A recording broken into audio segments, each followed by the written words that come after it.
చేయాలని ఎందుకు అనిపించింది ఇప్పుడు? తెలుగుదేశం పార్టీ నుంచి నేను దూరంగా ఉంటున్నాను గత 2.5 సంవత్సరాలుగా. ఎందుకని? పార్టీ పద్ధతులు నచ్చలా ఒకటి, రెండోది కరప్షను.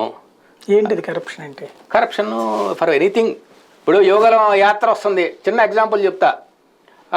ప్రతి నియోజకవర్గంలో 2-3 ఇన్ఛార్జీలు ఉంటారు. ఎవరికి చెప్పరు, మీరు తిరగండి అంటారు. పాపం వాళ్ళు సిన్సియర్గా తిరుగుతారు. నేను యోగాలో వస్తున్నా, మీ ఏరియా నుంచి వస్తున్నాను, మీ కాన్స్టిట్యున్సీ వస్తున్నాను, ₹1 కోటి ఖర్చు పెట్టాలి.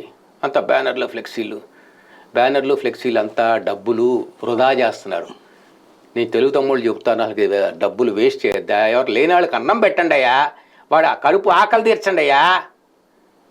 వీడి బ్యానర్లు ఫ్లెక్సీలు పెడితే ఏంటండి ఇది? ఎన్ని రోజులు ఉంటాయి? ఒక రోజు, రెండో రోజు పేపర్ ఎంత పెద్ద యాడ్ 5 లక్షలు తీసుకుంటారు. ఊరనే రాదు అని వస్తున్నాడు పాదయాత్ర అది ఇది అని ఆ నియోజకవర్గం ఎంటర్ అయ్యేటప్పటికల్లా పెద్ద హీరో లెక్క, ఇది హాలీవుడ్ స్టార్ లెక్క పెడతాడు. దానివల్ల ఉపయోగం ఏంటి అంటే జనం ఆల్రెడీ గమనిస్తున్నారు కదండి. ఇదేంటి ఇది పోసుకోలే వాళ్ళు, పనికిరాని వాళ్ళు ఈ పనులు చేస్తారు అక్కడ. పనికిరాని వాళ్ళే ఇలాంటి పనులు ఒకళ్ళ పోటీ పడి చేస్తారు అక్కడ. రియల్గా మిగతా వాళ్ళు ప్రేమతో ఖర్చు పెట్టట్లేదా? అవి ప్రేమతో ఏం ఖర్చు పెట్టట్లా.